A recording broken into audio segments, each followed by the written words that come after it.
Hello everyone, welcome back. तो आज के इस लेक्चर में हम पढ़ने वाले हैं क्वेश्चन नंबर नेक्स्ट, मतलब एक्सरसाइज 4.2 एक्सरसाइज हमारा चल रहा है। और उसी एक्सरसाइज 4.2 एक्सरसाइज में से जो हमारे क्वेश्चन हो चुके हैं उसके बाद के जो क्वेश्चन है हम आज लेने वाले हैं। तो ठीक है, तो क्वेश्चन नंबर 3 का क्वेश्चन नंबर 10 आज हम लेने वाले हैं। तो देख लीजिए, आपके बोर्ड पे क्वेश्चन दिखाई दे रहा है। Integration from 0 to 1 log of x plus 1 upon x square plus 1 dx।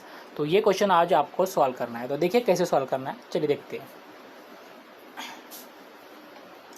हाँ, तो इस क्वेश्चन में देखिए क्या दिखाई दे रहा है आपको। एक लिमिट दिखाई दी है 0 से लेकर 1 तक, log x plus 1 upon x square plus 1। तो क्या करना है, इस टाइप के अगर क्वेश्चन आपके सामने आते हैं तो उस वक्त आपको सबसे पहला सब्स्टिट्यूशन यूज कर लेना है। तो सब्स्टिट्यूशन क्या यूज करना है, तो जो डिनोमिनेटर आपको दिखाई दे रहा है 1 प्लस एक्स स्क्वायर या फिर एक्स स्क्वायर प्लस 1, जब ऐसी टर्म रहती है तो आपका सब्स्टिट्यूशन क्या रहता है, ट्रिग्नोमेट्रिक फंक्शन का यूज कीजिए। तो ट्रिग्नोमेट्रिक फंक्शन एक 1 प्लस एक्स स्क्वायर रहता है, तब क्या हम ट्रिग्नोमेट्रिक फंक्शन यूज करते हैं, तो हम यूज करते हैं tan x। तो यहाँ पे मैं सब्स्टिट्यूशन कर रहा हूँ, put x is equals to tan theta. ठीक है, तो ध्यान में रखिएगा ये प्रॉपर्टी वाला क्वेश्चन है, तो इसमें हम ट्रिग्नोमेट्री यूज कर सकते हैं। तो ट्रिग्नोमेट्री यूज कर लेना है, ठीक है। यानी कि इसका मतलब हो जाएगा हमारा sorry yes, x equals to tan theta put कर लिया हमने, तो dx इज इक्वल्स टू हो जाएगा tan थीटा का derivative sec square theta into d theta. और लिमिट चेंज हो जाएगा, यानी कि when x is equals to 0 था तब t इज इक्वल्स टू हमारा बन जाएगा 0, यस 0। और जब x इज इक्वल्स टू हमारा 1 था तब t इज इक्वल्स टू बन जाएगा हमारा π/4। ठीक है, तो इस तरह से हमारी लिमिट चेंज हो जाएगी। उसके बाद जो हमारा i इंटीग्रेशन है वो चेंज हो जाएगा। सबसे पहले तो इसको यस, जो हमारा इंटीग्रेशन है वो चेंज हो जाएगा 0 से लेकर π/4 तक। और ऊपर आ जाएगा log ऑफ 1 प्लस एक्स की जगह पे एक्स क्या पुट है tan theta divided bye x square plus 1, x की जगह पे हमने tan थीटा पुट किया था, यानी कि tan square theta plus 1 into sec square theta d theta. तो ये टर्म हमारे पास आ जाएगी। अब उसके बाद जो नेक्स्ट स्टेप होगी हमारी क्या होगी, 0 से लेकर π/4 तक log of 1 plus tan theta divided by sec square theta into sec square theta d theta. तो ये हमारी स्टेप होगी। अब इसमें से जो सेक स्क्वायर थीटा है वो कैंसिल आउट कर दो, तो हमारे पास बचेगा, यहाँ पर ही लिख देता हूँ, इंटीग्रेशन फ्रॉम 0 से लेकर π/4 तक log of 1 plus tan theta d theta. तो ये एक सिंपल टर्म हमारे पास आ गई है। अब इस टर्म को क्या करना है वो देख लेंगे। तो सबसे पहले मैं इसको आज कंसिडर कर रहा हूँ और इक्वेशन नंबर 1 दे रहा हूँ। अब इसको सॉल्व करेंगे, तो इसको सॉल्व करने के लिए हमको प्रॉपर्टी नंबर 3 का यूज करना पड़ेगा। तो वो हमारी प्रॉपर्टी क्या कहती है, हमारे पास प्रॉपर्टी है π/4। आपको जस्ट थीटा की जगह पे π/4 माइनस थीटा पुट करना है। तो ये हमारी प्रॉपर्टी नंबर प्रॉपर्टी नंबर 3 है, जिसमें हम क्या करते हैं, हम जब भी एक्स रहता है उसकी जगह पे a माइनस एक्स को पुट कर देते हैं। तो वो प्रॉपर्टी मैंने यहाँ पे यूज कर ली है। तो उस प्रॉपर्टी के अनुसार हमारा ये क्वेश्चन इस तरह का बन गया। और जो हम आगे सॉल्व करेंगे 0 से लेकर π/4 तक log of 1 plus tan π/4 minus theta, इसका फॉर्मूला लगेगा tan a माइनस बी। तो यहाँ पे आ जाएगा tan π/4 minus tan theta divided by 1 plus tan π/4 into tan theta d theta. तो इस तरह से हमारा फॉर्मूला लग जाएगा। उसके बाद इंटीग्रेशन में आ जाएगा 0 से लेकर π/4 तक log ऑफ 1 प्लस tan π/4 यानी कि 1 minus tan theta divided by 1 plus tan theta. ये आपके पास टर्म आ जाएगी।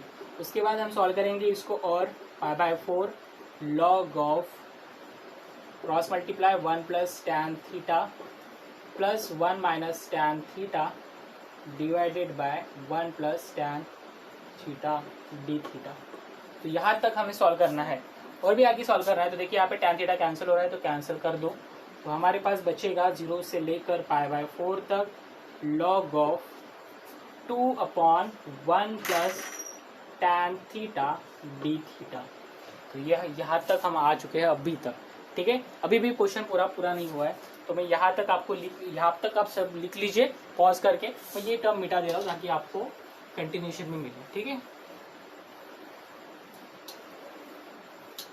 ओके। तो इसके बाद की स्टेप हमारी क्या होगी, इंटीग्रेशन फ्रॉम 0 से लेकर पाई बाय 4 तक लॉग ए बाय बी, यानी कि लॉग ए माइनस लॉग बी बन जाएगा डी थीटा। ठीक है, अब मैं दोनों को दे दे रहा हूँ इंटीग्रेशन वाले जो टर्म साइन है, 0 से लेकर पाई बाय 4 तक log 2 into d theta minus 0 से लेकर पाई बाय 4 तक log of 1 plus tan theta d theta. अगर इस टर्म को अगर आप देखते हैं तो ये इक्वेशन नंबर 1 था, वो तो मैंने मिटा दिया है, लेकिन अगर आप जब लिखोगे तो आपको पता चलेगा कि ये जो हमारा टर्म है वो इक्वेशन नंबर 1 थी। और इक्वेशन नंबर 1 क्या था? इक्वेशन नंबर 1 वही था जो आपके सामने दिखाई दे रहा है, जिसको हम बोलते हैं आई। तो ये आई ही था हमारा, तो इसकी जगह पे मैंने जस्ट आई पुट कर दिया है, मतलब जहां से स्टार्ट किया था वही चीज हमको एक बार फिर से मिल गई। अब इस आई को इधर भेज दो तो ये हो जाएगा 2i, और इसका आंसर आएगा हमारा, यहाँ पे log 2 तो कांस्टेंट टर्म है तो log 2 हमारा बाहर बन जाएगा, और इसका आंसर आएगा थीटा फ्रॉम 0 से लेकर पाई बाय 4 तक, तो यानी कि log 2 into pi by 4, pi by 4 minus theta यानी कि पाई बाय 4 आ जाएगा। ठीक है, उसके बाद जो आई होगा वो हो जाएगा पाई बाय 4, ये इधर चला जाएगा तो 8 हो जाएगा log 2। तो ये आपका फाइनल आंसर होगा इस क्वेश्चन का। तो इस तरह से इस क्वेश्चन को सॉल्व कर लेना है आपको, धीरे धीरे सॉल्व कीजिए ताकि कोई भी हमारी मिस्टेक्स ना हो, क्योंकि ये क्वेश्चन ही वैसा है, बहुत लेंदी होता है, और अगर छोटी सी भी मिस्टेक होती है तो आप पूरा क्वेश्चन को गंवा दोगे। तो इसलिए आपको अच्छे से बिल्कुल केयरफुली इस क्वेश्चन को सॉल्व कर लेना है, हर एक स्टेप को। तो लिख लीजिएगा इस क्वेश्चन को, हम बाद में नेक्स्ट क्वेश्चन देखते हैं। ओके, तो चलते हैं नेक्स्ट एग्जाम्पल पे, क्वेश्चन नंबर 11। तो इस एग्जाम्पल में देखिए आपको लिमिट दिखाई दे रहा है -1 to 1, यानी कि ये उस टाइप का क्वेश्चन हो गया जहाँ पे -a to a लिमिट थी, और उस वक्त हमको ये डायरेक्टली पता ही चल रहा है कि ये कौन से प्रॉपर्टी का क्वेश्चन होगा। तो क्वेश्चन प्रॉपर्टी नंबर 7 का क्वेश्चन होगा, जहाँ पे हमने ऑड और इवन फंक्शन देखा था। ठीक है, तो अभी अगर इसको सॉल्व करना है आपको ऑड और इवन के थ्रू, तो सबसे पहले तो न्यूमरेटर में देखिए x³ - 2 है। अगर आप x की जगह पे -x पुट कर भी देते हो, लेकिन वो +2 आपका माइनस साइन को बाहर निकलने नहीं देगा। तो आपको क्या करना है, सबसे पहले आपको डिवाइड कर देना है, यानी कि डिस्ट्रीब्यूट कर देना है इस x³ + 2 को, यानी कि ये हो जाएगा -1 to 1 x³ upon √(x² + 4 dx), और उसके बाद plus integration from -1 to 1 2 upon √(x² + 4 dx। इस तरह से दो टर्म में आपको डिवाइड कर देना है। अगर मैं इसको I1 कंसिडर कर लेता हूँ और इसको I2 कंसिडर कर लेता हूँ, तो सबसे पहले I1 को कंसिडर करते हैं। तो I1 में आपके पास क्या दिखाई दे रहा है, x³ डिवाइडेड बाय फंक्शन। ठीक है, I1 इज इक्वल टू जो है, तो इसको फंक्शन को अगर f पकड़ लेते हैं, let f of x1 is equal to x³ upon √(x² + 4), ये है। ठीक है, तो f of x is equal to, अगर ये टर्म आपके पास दिखाई दे रही है तो f ऑफ -x निकाल लेते हैं सबसे पहले, तो ये हो जाएगा -x³ डिवाइडेड बाय √(-x² + 4). तो इस टाइप से क्या होगा, ये माइनस साइन तो बाहर आ जाएगी, -x³ अपॉन √(x² + 4) बन जाएगा। यानी कि यहाँ पे आपको दिखाई दे रहा है -x is equal to -f of x, right. तो इस तरह से आपके पास दिखाई दे रहा है। इसका मतलब सिंपल है कि हमारा जो f ऑफ x है, तो हम यहाँ पे लिख सकते हैं therefore f of x is equals to x³ divided by √(x² + 4) is odd function. और अगर ये ऑड फंक्शन है तो I1 की वैल्यू क्या होगी, therefore I1 is equals to 0। तो यहाँ पे डायरेक्टली लिख सकते हैं I1 की वैल्यू 0, क्योंकि हमको पता है जब भी हमारे पास ऑड फंक्शन होता है उसका आंसर 0 आता है। तो यहाँ पे I1 तो खत्म हो गया। अब कंसिडर करते हैं I2।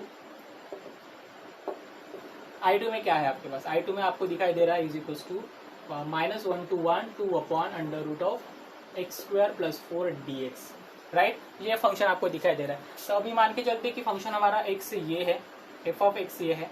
ठीक है, तो f of x is equal to 2 upon √(x² + 4), और अगर -f ऑफ x अगर निकालते हैं, सॉरी f ऑफ -x निकालते हैं, तो यहाँ पे भी क्या होगा, कुछ भी नहीं होगा, जस्ट वैसे ही वैसे ही रहेगा, 2 अपॉन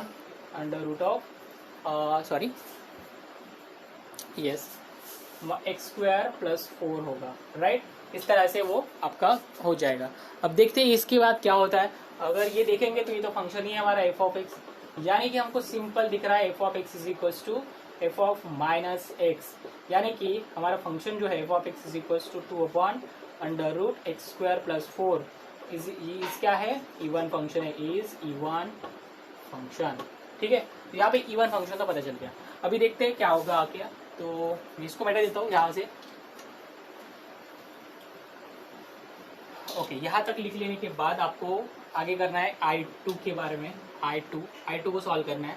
तो I2 को सॉल्व करने के लिए अगर ये इवन फंक्शन है तो आपको पता है इवन फंक्शन का क्या होगा, 2 इंटीग्रेशन फ्रॉम 0 to लेकर 1 तक जो भी हमारा फंक्शन है वो 2/√x² + 4 dx, इस तरह से हम लिख सकते हैं क्योंकि ये इवन फंक्शन है।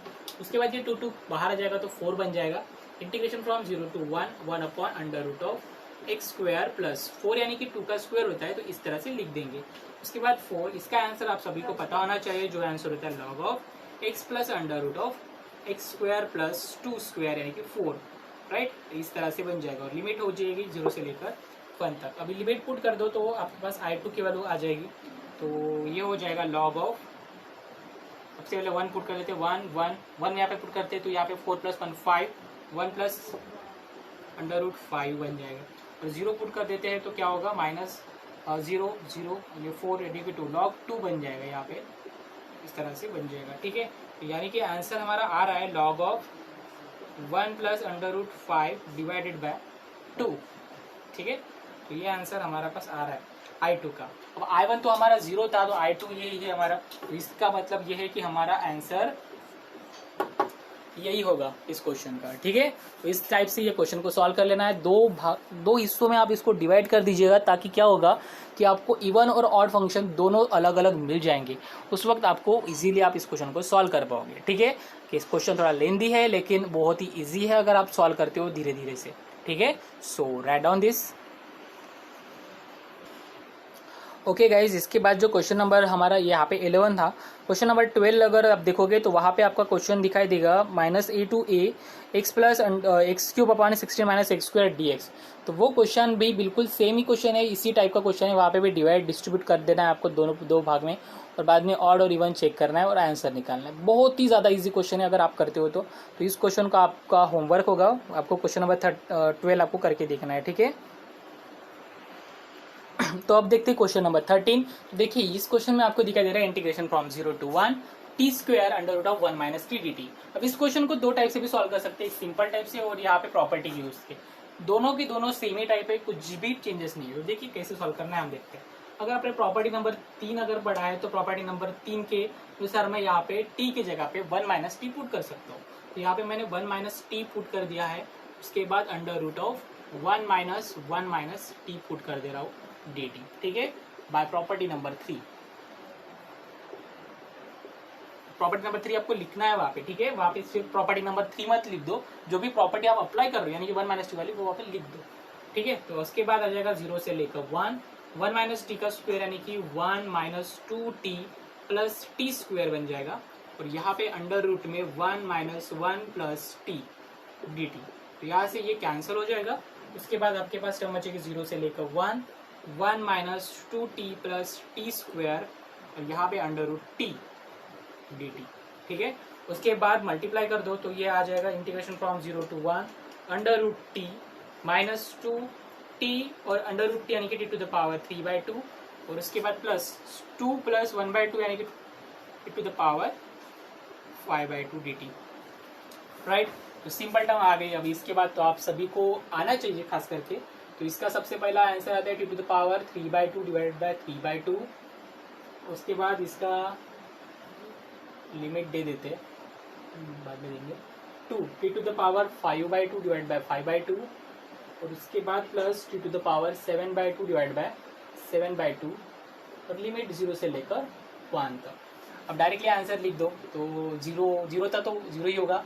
1 पुट कर देंगे तो 1⁻3/2, तो या इसमें आ गया 3/2 माइनस 2 × 2/5 प्लस 2/7, तो इस तरह से आ गया। उसके बाद ये 2/3 माइनस 4/5 प्लस 2/7, तो कितना आएगा कितना आएगा एलसीएम, सोच के देखिए और बताइए मुझे कितना एलसीएम आपका आएगा। तो एलसीएम आएगा हमारा 105, ठीक है। 5 3 15 और ये 7, 105। यहाँ पे 70,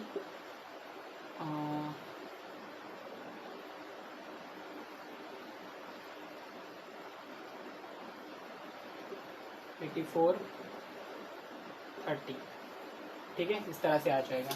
तो इसको सॉल्व करेंगे तो आपके पास मिल जाएगा, ये हो गया 8 - 7 यानी कि -1, और ये 4, 30, 16। सो आंसर होगा 16 डिवाइडेड बाय 105। तो इस क्वेश्चन का आपका आंसर हो गया 16 डिवाइड बाय 105। तो वेरी इजी एग्जांपल, ज़्यादा कुछ हार्ड नहीं है, बस प्रॉपर्टी यूज करो और बाकी सॉल्व करो, दैट्स इट। कुछ भी मुश्किल नहीं होगा आपको, ठीक है। तो इस क्वेश्चन को भी लिख लीजिएगा। तो अभी चलते हैं क्वेश्चन नंबर 14 पे। तो देख लीजिए 14 वाला क्वेश्चन क्या है। तो integration from 0 to pi x sin x into cos square X dx। तो ये क्वेश्चन आपके सामने दिखाई दे रहा है। अब इस क्वेश्चन को कैसे सॉल्व करना है, तो इस क्वेश्चन को सॉल्व करने के लिए सबसे पहले तो आप यूज कर दो प्रॉपर्टी नंबर 3 को। प्रॉपर्टी नंबर 3 क्या कहती है हमको, जो 0 से लेकर पाई एज इट इज, x की जगह पे x माइनस पाई, सॉरी पाई माइनस एक्स पुट कर दो, पाई माइनस एक्स पुट कर दो, यानी कि a माइनस एक्स पुट कर दो, साइन एक्स की जगह पे पाई माइनस एक्स, उसके बाद cos square pi minus x dx। तो इस तरह से सब कुछ कर दो। अब उसके बाद क्या होगा, उसके बाद कौन सी प्रॉपर्टी है, प्रॉपर्टी नंबर 3। प्रॉपर्टी लिखना है वहां पे, ठीक है, ये बात याद रखिएगा, भूलिएगा मत, ओके। उसके बाद ये टर्म हो जाएगी 0 से लेकर pi, pi minus x, sine pi minus x यानी कि क्या होता है, साइन पाई माइनस एक्स यानी कि पॉजिटिव, तो साइन एक्स ही होगा। उसके बाद कॉस पाई माइनस एक्स यानी कि माइनस कॉस एक्स होगा, और माइनस कॉस एक्स का स्क्वायर यानी कि कॉस स्क्वायर एक्स ही होगा। तो यहाँ पे इस टाइप की टर्म हो जाएगी। इसको मैं इक्वेशन नंबर 1, इसको इक्वेशन नंबर 2 दे देता हूँ। अब एडिंग कर दूंगा दोनों को, तो एडिंग इक्वेशन 1 एंड 2, तो ऐड कर दूंगा तो यहाँ पे twice I is equal to, आपके पास इंटीग्रेशन में 0 से लेकर पाई तक एक्स, देखिए ये दोनों टर्म जो है वो कॉमन निकल सकते हैं। यहाँ पे बचेगा x plus pi minus x sign X into cos square X dx रहेगा। उसके बाद जो x को कैंसिल हो जाएगा, यानी कि पाई आपके सामने बाहर आ गया। 0 से लेकर पाई तक sine X into cos square X dx, ये टर्म आपके पास बन जाएगी, यानी कि i is equal to pi by 2, right. ये 2 को इधर भेज दिया मैंने, तो ये हमारे पास टर्म आ गया। अब इस क्वेश्चन को सॉल्व करने का बहुत ही आसान तरीका है, आप सभी को पता होना चाहिए, तो मैं ये मिटा देता हूँ। क्या होगा, पुट कर देंगे, पुट करते हैं sine x is equal to, sine x नहीं sorry, cos x equal to T, cos x is equal to T. तो इसका डेरिवेटिव आता है आपका sine x minus sine x d x is equal to d t बन जाएगा, right. So यानी कि sine x is equal to sine x d x is equal to minus D t, ये आ जाएगा। अब लिमिट चेंज करेंगे तो क्या होगा, when x is equal to 0, तो t इज इक्वल टू क्या आएगा, 0 cos 0 is 1, x is equal to pi, तो cos इज इक्वल टू क्या होगा, -1, राइट। क्योंकि cos पाई यानी कि -1 होता है, राइट, ये याद रखिएगा। सो क्या होगा नेक्स्ट स्टेप में, -1 टू लेकर 1, राइट, 0 1 से लेकर -1, 1 से लेकर -1, sine x cos square x, pi by 2 हमारे पास बाहर है पहले से। उसके बाद साइन एक्स की जगह पे तो हमने कुछ नहीं, कॉस एक्स की जगह पे यानी कि टी स्क्वायर, और ये होगा minus D T. So minus sign हमको बाहर निकालनी है, माइनस साइन बाहर हो जाएगी, सॉरी माइनस साइन हम डायरेक्टली प्रॉपर्टी से चेंज कर देंगे। अगर माइनस साइन हम हटा देंगे तो ये प्रॉपर्टी, जो प्रॉपर्टी से क्या होगा, लिमिट चेंज हो जाएगी। कौन सी प्रॉपर्टी है, प्रॉपर्टी नंबर 2। प्रॉपर्टी नंबर 2 में हमने पढ़ा कि अगर माइनस साइन को हटाना है तो हमको लिमिट उल्टा कर दो, यानी कि यहाँ पे 1 to -1 था, तो यहाँ पे -1 to 1 आ गया। डायरेक्ट आंसर लिख दो। अभी क्या होगा, ये पाई बाई 2, इसका आंसर t³/3, t³/3 यानी कि -1 to 1, ठीक है। यहाँ पे ऑड इवन भी यूज कर सकते हो, कोई बात नहीं होगी उससे, लेकिन डायरेक्ट आंसर ही आ रहा है तो कोई मतलब नहीं है। तो 6 हो जाएगा ये, और t³ यानी कि 1 का क्यूब माइनस ऑफ -1 का क्यूब, यानी कि π/6 इंटू ये 1 माइनस और ये माइनस माइनस प्लस 1, 2 2 3 यानी कि π/3 इसका आंसर आ जाएगा। तो इस टाइप से ये इस क्वेश्चन को सॉल्व कर लेना है। वेरी इजी एग्जाम्पल अगेन, जैसे कि मैं हमेशा कहता हूँ, और वैसे एग्जाम्पल इजी होते हैं, जस्ट आपको करके देख लेना है, ठीक है। तो आज के लिए इतना ही है गाइस। एक एग्जाम्पल बचा हुआ है 15 नंबर का एग्जाम्पल, आप करके देखिएगा। अगर नहीं आता है तो कोई बात नहीं, आप कमेंट बॉक्स में कमेंट कर दीजिएगा, वो भी एग्जाम्पल हम अगले लेक्चर में ले लेंगे। उसके बाद हमारा मिसलिनियस होगा, और मिसलिनियस के क्वेश्चन आप चेक करना चालू कर दीजिए, हम लेंगे वो भी क्वेश्चन। सो आज के लिए इतना ही, बाय बाय, गुड नाइट।